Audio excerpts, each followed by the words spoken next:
Hello दोस्तों, स्वागत है आप सभी का हमारे यूट्यूब चैनल भारतीय अकेडमी पर। दोस्तों, आज हम इस वीडियो में 1857 की क्रांति के बारे में डिस्कस करेंगे। एग्जाम पॉइंट ऑफ व्यू से 1857 क्रांति के संबंधित जितने भी टाइप के क्वेश्चन होते हैं हम उन सब के बारे में जानेंगे।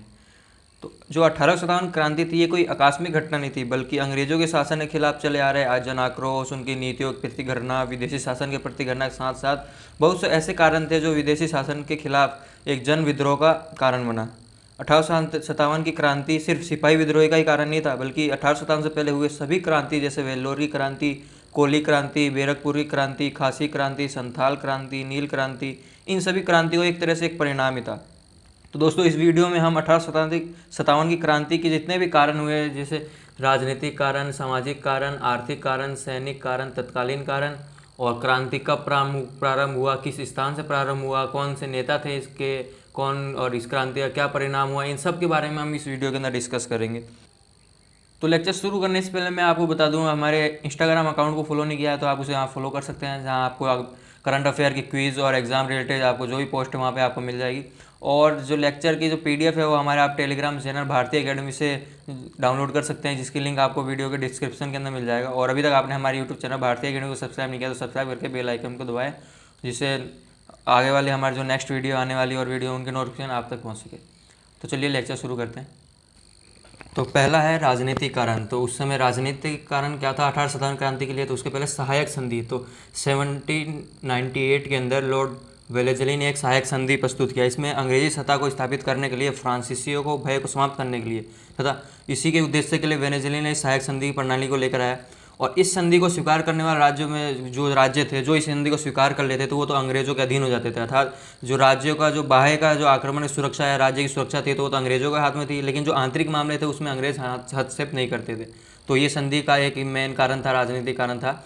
और इस संधि को कुछ सभी राज्यों ने स्वीकार नहीं किया, कुछ ने अस्वीकार भी किया, जैसे हैदराबाद ने, मैसूर, तंजौर, अवध, मराठा, इन सब ने अस्वीकार कर दिया इस संधि को।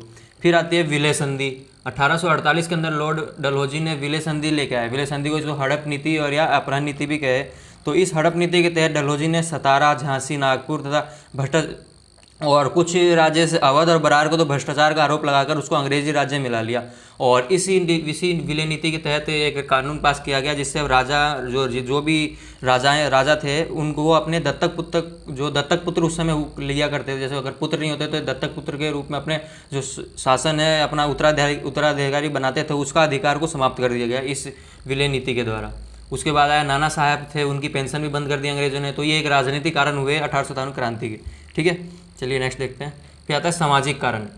सामाजिक कारण, अंग्रेजों के द्वारा कुछ ऐसे काम भी किए गए जो एक तरह से सही कार्य थे, लेकिन ये कार्य उस समय जो अंग्रेजों के द्वारा जो माने, यानी एक तरह से कह सकते हैं जैसे सती प्रथा और पुण्य विवाह वाला जो एक कदम तो अच्छा था, लेकिन अंग्रेजों के आ रही जो पहले से चली आ रही इन मान्यताओं में और संस्कृति के अंदर के साथ छेड़छाड़ करने के कारण ये काफ़ी लोगों के अंदर आक्रोश भी था कि हमारी संस्कृति के साथ छेड़छाड़ क्यों हो रहे। तो एक ये सामाजिक कारण ये थे।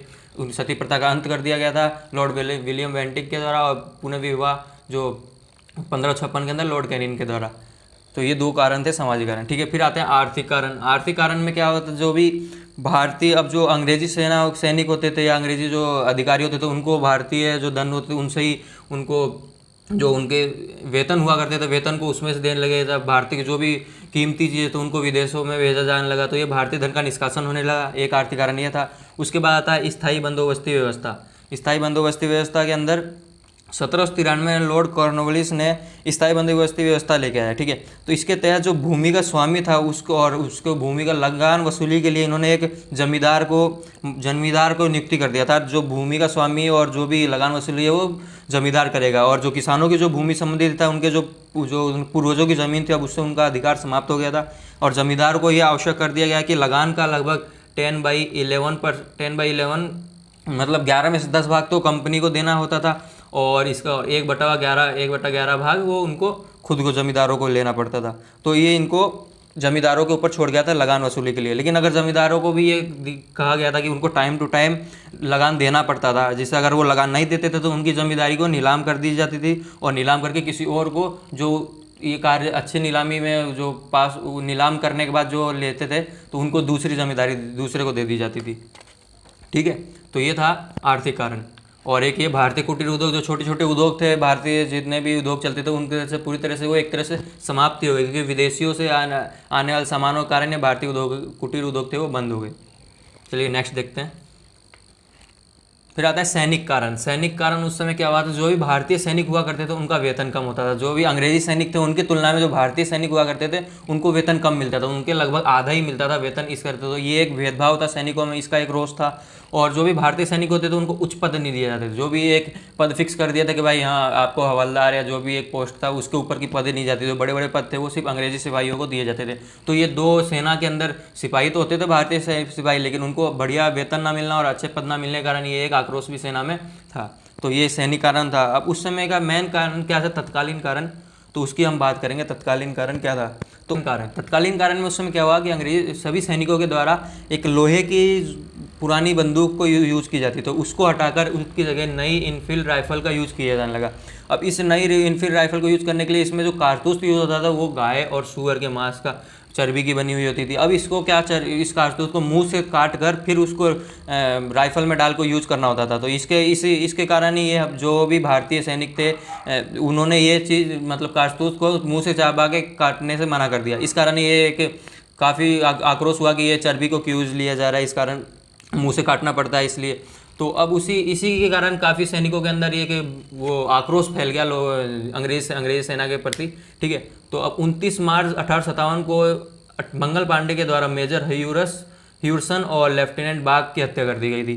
तो जब इन्होंने सैनिकों ने मना कर दिया था इस कारतूस को काटने से, तो अंग्रेज़ों ने इनको ऊपर काफ़ी वो लगाने को, मतलब इनको सज़ा देने की बात कही थी। तो इस कारण 29 मार्च 1857 को मंगल पांडे ने ये दो हत्या कर दी। इस हत्याकांड में मंगल पांडे को गिरफ्तार कर लिया गया था और उनको 8 अप्रैल 1857 को फांसी दे दी गई थी। 8 अप्रैल 1857 को। अब मंगल पांडे वो बैरकपुर छावनी के 34वीं इन्फेंट्री के थे और ये मंगल पांडे प्रथम क्रांतिकारी थे जिनको फांसी हुई थी। 1857 की क्रांति में ये पहले क्रांतिकारी थे जिनको फांसी की सज़ा हुई थी। तो ये उस समय के तत्कालीन कारण थे। ठीक है, अब आता है कि क्रांति का प्रारंभ कब हुआ। क्रांति का प्रारंभ हुआ 8 अप्रैल को, तो फांसी दे दी गई। ठीक है, इससे क्या है कि सैनिकों में काफ़ी रोष बढ़ गया, उन्होंने काफ़ी जगह तक ये बात फैली।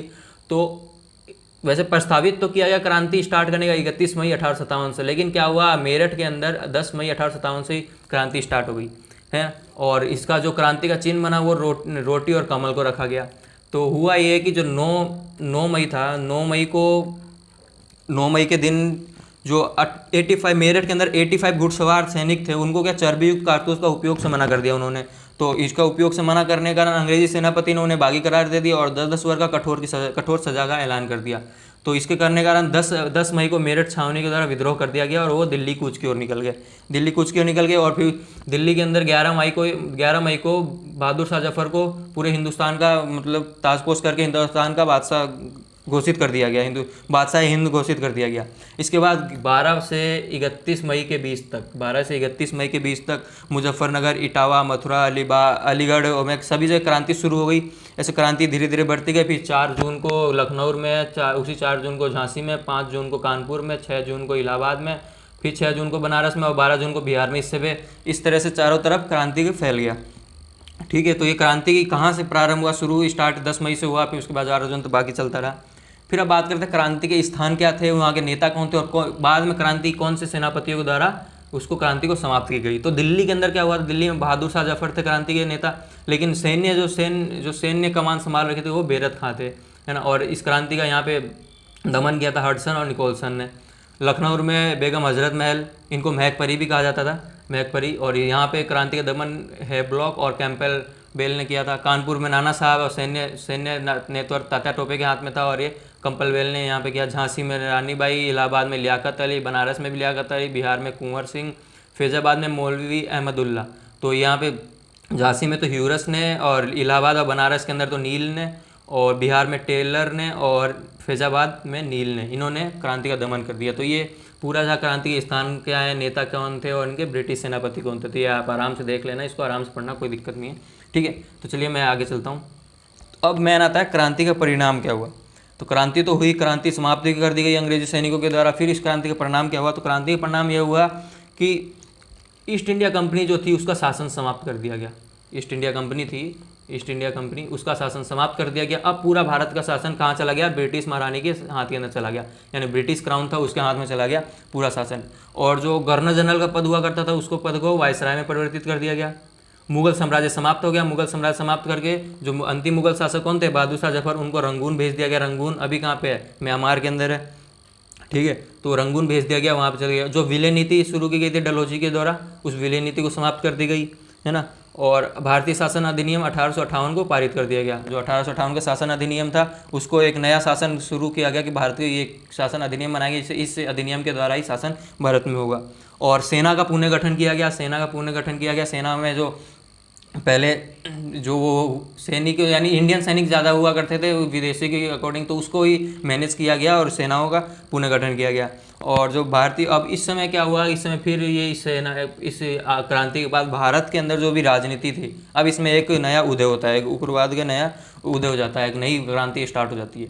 तो ये इस समय क्रांति का परिणाम हुआ, ठीक है। अब आता है क्रांति की विफलता का परिणाम। आखिर ये क्रांति चली कुछ महीने तक चली, फिर उसके बाद विफल भी हो गया। तो इसके कारण क्या थे? तो इसके कारण कुछ कारण थे, जैसे विद्रोही, जितने भी क्रांतिकारी थे, विद्रोही थे, उन्होंने सेना के प्रति, जिन्होंने अंग्रेजों के प्रति विद्रोह किया था, उनके पास एक विचारधारा नहीं थी। मतलब कोई एक विचार से नहीं करते थे कि कब किस समय हमला करना है, किस समय क्रांति स्टार्ट करना है, कोई एक विचारधारा नहीं थी। कोई सुनियोजित कार्यक्रम नहीं था, कोई मतलब कोई सभी एक फिक्स कार्यक्रम नहीं था कि हाँ हमें आज यहाँ से क्रांति शुरू करना है या वहाँ से करना है या किस समय क्या करना है। और ये पूरे देशव्यापी नहीं था, ओनली ये उत्तर भारत में ज़्यादातर, उत्तर की भारत की तरफ ज़्यादातर ये क्रांति थी। जैसे इस विद्रोह में दक्षिण भारत और पूर्वी जो भारत था, इनमें तो कोई हिस्सा भाग ही नहीं लिया इस क्रांति में। इस कारण एक बड़ा कारण रहा कि ये पूरा क्रांति देशव्यापी नहीं था। और भारतीयों में एकता का अभाव था। कई भारतीय, कुछ मतलब इसमें देखा जाए तो कई जो सेना में ही जो भारतीय सेना थे उनमें भी कई बटालियन थी, तो उनके अंदर कईयों ने भाग लिया, कुछों ने भाग नहीं लिया। तो इसमें भारतीयों की एकता का अभाव था, ठीक है। और मैंने जो शिक्षित वर्ग के जो भारतीय थे, जो भी शिक्षित थे, बढ़िया पढ़े लिखे थे, उन्होंने इस विद्रोहियों को सहयोग नहीं दिया, इस क्रांतिकारी में सहयोग नहीं लिया। एक बड़ा कारण रहा कि शिक्षक वर्गों का, इसमें शिक्षित वर्गों का सहयोग नहीं मिल पाया। और विद्रोहियों का कोई कहते हैं जो नेता, बढ़िया नेता हो, वही आगे अपने सैनिकों को बढ़िया लीड करता है। तो इससे कोई विद्रोही, कोई कुशल योग्य नेता भी नहीं था। इस कारण ये क्रांति की कुछ विफलताएं थी, इस कारण ये क्रांति ज़्यादा चल नहीं पाई। लेकिन इस क्रांति का कुछ परिणाम हुए जो मैंने अभी आपको बताया कि हाँ कुछ ना कुछ चेंजिंग हुई और एक नए राजनीति की शुरुआत हुई भारत के अंदर। तो ये क्रांति का पूरी तरह से विफल नहीं कर सकते, क्रांति की बहुत बढ़िया सफलता भी रही है। लेकिन ये ज़्यादा नहीं चलने का कारण यही थी, ये कारण थे जो इनके पूरे विचारधारा नहीं थी, इनके कार्यक्रम नहीं संयोजित होते थे, पूरे भारत में नहीं फैला, उनमें एकता नहीं थी और एक योग्य नेतृत्व नहीं था, ठीक है। अब कुछ महत्वपूर्ण चीज़ें हैं 18 शतवाहन क्रांति के बारे में, ये भी देखिए। जो 18 शतवाहन क्रांति जो झंडा गीत था, इसकी रचना की थी अजीमुल्ला ने की थी, ठीक है। क्रांति के समय गवर्नर जनरल कौन था? Lord Canning. और ब्रिटिश प्रधानमंत्री लॉर्ड पगस्टन। नाना साहब का वास्तविक नाम धोंदूपंत। लक्ष्मीबाई का वास्तविक नाम मणिकर्णिका। तात्या टोपे का वास्तविक नाम रामचंद्र पांडुरंग। और क्रांति मरने वाले अंतिम सेनानी, जो क्रांति के फर्स्ट तो कौन थे? मंगल पांडे। और जो अंतिम सेनानी थे वो कौन थे? तात्या टोपे अंतिम सेनानी थे, क्रांति में मरने वाले थे। तो ये पूरा 18 शतवाहन के बारे में था। जितना भी मैंने जो भी बताया वो सब एग्जाम रिलेटेड ही मेन पॉइंट है। पूरे हर लाइन एक एग्जाम के क्वेश्चन के तरह ही है। तो इसको पूरे पॉइंट को आपको ध्यान से देखना है, समझना है, ठीक है। तो थैंक यू दोस्तों, उम्मीद है आपको वीडियो पसंद आया होगा। अगर वीडियो पसंद आया तो लाइक, कमेंट और शेयर करना ना भूलें। और इस लेक्चर की PDF आप हमारे टेलीग्राम चैनल भारतीय अकेडमी पर मिल जाएगी।